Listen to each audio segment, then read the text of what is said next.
Hi, I'm just going to talk about AI. I want to release a few videos just about AI because I've been using it, I guess mostly for search, but it sparked a lot of curiosity in me. So I want to talk initially, I guess in this video, yeah. So just about AI search more specifically. What I was using it for, or have been using it for, is to learn specific technologies that I'm not familiar with, and I found that it made the learning process very, very quick because it summarized in a very concise way the answers, or so I thought. What I noticed over time was that sometimes, or usually, it would give me the right answer with when I had a technical question about how do I do something, how do I configure something, how do I write a specific piece of code, the specific syntax.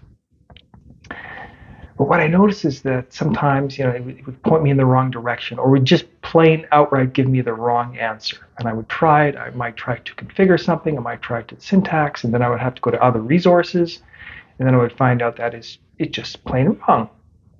And so I was wondering why, like, how is this possible? Or where is it getting its information from? Like, what are the sources? Because sometimes, for some of the AI search engines, they they provide a resource, and you can click on that and go read it, or sometimes they don't.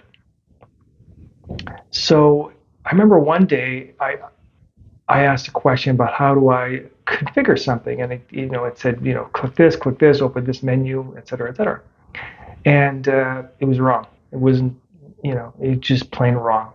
And so then I asked the question as to why, what's going on, and then I eventually found out that, I guess at the heart, all of these AI tools, ChatGPT, Perplexity, Gemini, Copilot, and others, are creative engines. So they're creative engines at their source. So they create answers. They create content, and we generally think that they're creating this content based on resources, based on information that humans figured out.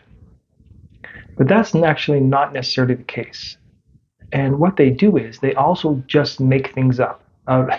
They just make up their own answer based on their own knowledge. And really, that's just very similar to humans.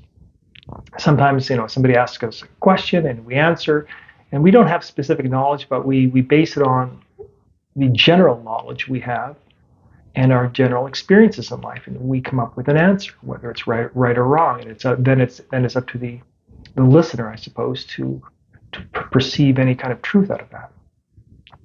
But somehow, at least I did, and I think most people do, is they expect um, more truth, more truth out of AI. We kind of think that it is just sucking in all the intelligence of humanity and then presenting it to us.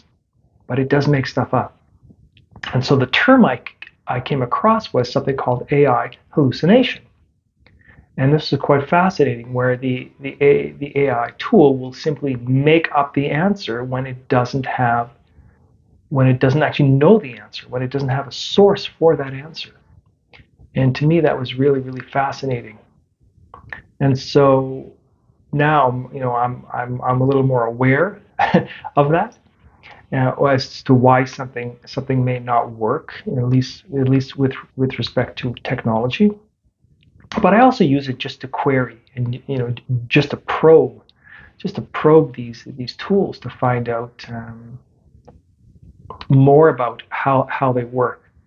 And for sure, they are creative engines. They do make stuff up. They have opinions. And when I ask it sometimes for an answer, I'm just asking for maybe just an explicit yes or no.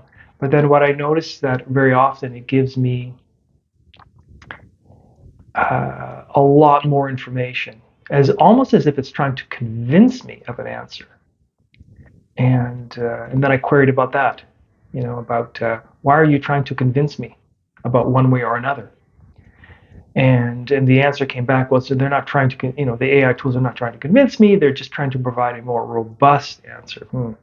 That sounds like the same thing to me. It sounds like it's directed.